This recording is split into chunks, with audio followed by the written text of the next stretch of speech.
Di antara sumber-sumber akidah yang keliru, contohnya ini sering saya ulang-ulang, menjadikan tradisi sebagai sumber akidah. Menjadikan tradisi sebagai sumber akidah. Saya ingatkan tradisi, ya, ada yang baik dan ada yang buruk. Kalau tradisi itu baik, maka hendaknya dipertahankan. Seperti Rasulullah SAW tatkala diutus ke kaum musyrikin Arab, mereka memiliki tradisi yang baik dan mereka memiliki tradisi yang buruk. Di antara tradisi mereka yang baik, meskipun mereka dalam kondisi jahiliyah, contohnya mereka jujur, contohnya mereka suka memuliakan tamu, contohnya mereka setia, ya. Contohnya mereka dermawan. Makanya Rasulullah SAW mengatakan, innama bu'istu liutammima makarimal akhlak. Sungguhnya aku diutus untuk menyempurnakan akhlak yang mulia. Kenapa? Ada akhlak yang mulia di mereka, tinggal disempurnakan lagi oleh Nabi SAW. Adapun tradisi-tradisi yang buruk semuanya dilawan oleh Nabi SAW, difilter oleh syariat. Kalau tidak sesuai maka Nabi SAW, ya, menentang tradisi tersebut. Makanya Nabi diberi tuduhan dengan tuduhan as-sabi. As-sabi artinya orang yang keluar dari tradisi nenek moyangnya. Nabi diberi gelar di antaranya al-kahin, dukun, di antaranya as-sahir, tukang sihir, di antaranya mashur, orang tersihir, di antaranya majnun, orang gila, di antaranya syair, penyair, ya, di antaranya kadzdzab, pendusta, di antaranya sabi, orang yang keluar dari tradisi nenek moyangnya. Dan ini gelar yang sering mereka ulang-ulangi dan mereka sering berikan kepada Nabi gelar ini. Kenapa? Karena orang takut untuk keluar dari tradisi. Sehingga kalau ada sahabat yang masuk Islam dari musyrik menjadi muslim, maka langsung dikatakan oleh mereka qad sobauta atau sobata, kau telah keluar dari tradisi nenek moyangmu. Agar orang tidak berani keluar dari tradisi nenek moyang. Jadi ingat, Islam datang untuk memfilter tradisi, bukan tradisi memfilter Islam. Hati-hati. Sebagian orang mengatakan, lihat dulu, jangan dulu, kita lihat dulu bagaimana Islam yang datang dari Arab, kita cek dulu. Kalau sesuai dengan tradisi kita, kita terima, kalau enggak kita tolak. Ini bahaya. Justru Islam datang untuk memfilter apa? Tradisi. Bukan tradisi memfilter Islam. Salah. Sebagaimana Nabi SAW hidup di orang Arab, dan dia datang dengan Islam dan dia menolak adat Arab. Dia menolak adat Arab yang tidak sesuai dengan syariat Islam. Dan mengambil akidah dari tradisi ini merupakan lagu lama, ya. Sudah dilakukan oleh orang terdahulu. Contoh seperti umatnya Nabi Ibrahim alaihissalam. Waktu Nabi Ibrahim alaihissalam menegur umatnya yang sedang nongkrong beribadah kepada patung-patung, ma hadhihi tamathilul lati antum laha aqifun. Patung-patung apakah ini yang kalian sedang nongkrong di sini kemudian beribadah kepada patung-patung tersebut? Apa dalil mereka? Wajadna aba'ana laha abidin. Kami mendapati nenek moyang kami menyembah berhala-berhala ini. Ya sudah, kami tinggal ikut. Kami tinggal ikut. Apa kata Nabi Ibrahim alaihissalam? Laqad kuntum antum wa aba'ukum fi dhalalim mubin. Kata Ibrahim alaihissalam, kalian sesat, nenek moyang kalian juga sesat. Bapak kalian juga sesat, kakek kalian juga apa? Sesat. Buyut kalian juga apa? Sesat. Ini tradisi sesat, kata Nabi Ibrahim alaihissalam. Makanya mereka pun jengkel, ya. Kemudian mereka membakar Nabi Ibrahim alaihissalam. Demikian juga tatkala Nabi SAW mendakwakan Islam, orang-orang musyrikin Arab berpegang teguh dengan tradisi. Mereka mengatakan, inna wajadna aba'ana ala ummah wa inna ala atharihim muqtadun. Kami telah mendapati nenek moyang kami di atas jalan ini dan kami hanya ikut saja nenek moyang kami.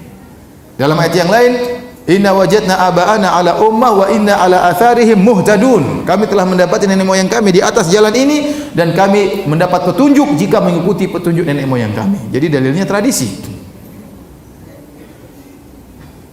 Oleh karenanya sulit seorang keluar dari tradisi. Makanya waktu Abu Thalib akan meninggal dunia, agar Abu Thalib tetap berada di atas kesyirikan, Abu Jahal cuma mengingatkan satu tentang tradisi.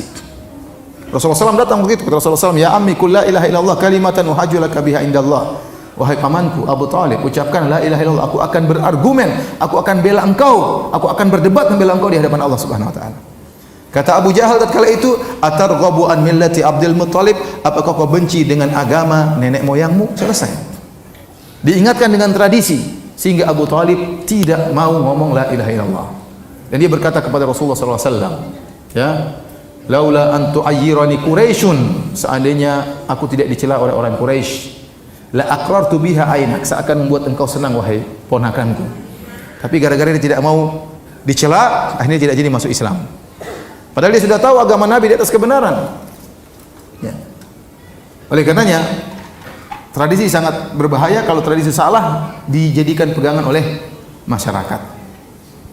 Di antara hal yang membuktikan susah atau sulitnya keluar dari tradisi, ini juga sering saya sampaikan, ya. Lihatlah bagaimana di sebagian negeri kita ada suatu suku yang suku tersebut luar biasa, banyak ulama berasal dari suku tersebut, banyak orang-orang hebat, pakar agama berasal dari suku tersebut, tetapi sampai sekarang ya tradisi masih berlaku, kalau ada pernikahan maka yang bayar mahar perempuan. Kemudian nasab kembali kepada perempuan. Warisan yang pegang juga siapa? Perempuan. Ini salah atau tidak? Salah total atau salah sedikit? Salah total. Tapi masih bertahan tradisi atau tidak? Masih. Mungkin jangan-jangan ada di antara antum yang seperti itu. Padahal di situ banyak ulama. Kenapa sulit untuk dirubah? Tradisi susah untuk dirubah. Susah untuk dirubah. Kita dapati, kemarin ngobrol dengan sebagian teman, Ustaz ada tradisi di sini. Tadi baru tadi pagi saya ngisi pengajian. Ada tradisi di sini Ustaz, nyembelih kerbau kemudian diletakkan di pantai. Supaya apa? Supaya ininya banyak, supaya macam-macam, supaya aman pantainya.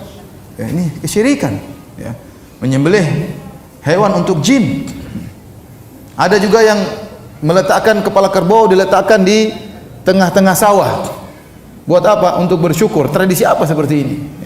Kalau bersyukur kepalanya jangan dibuang, dimakan dong, jangan dibuang. Itu namanya mubadzir, buang-buang. Banyak orang suka kepala sapi, ya tidak? Oleh karenanya, ya tradisi. Dan ini salah dalam mengambil akidah dengan tradisi.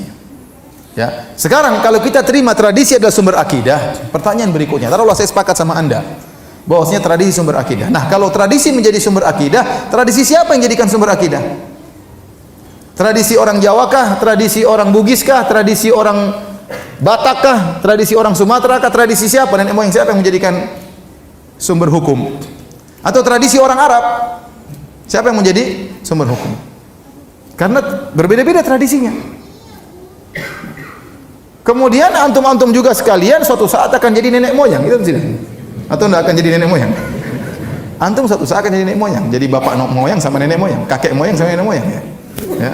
Apakah antum pantas dijadikan sumber dalil? Ya, kita tahu kita banyak kekurangan, kita banyak kesalahan. Tidak pantas kita menjadi sumber apa? Sumber akidah. Jadi ini salah satu kesalahan menjadikan tradisi sebagai sumber akidah. Taib.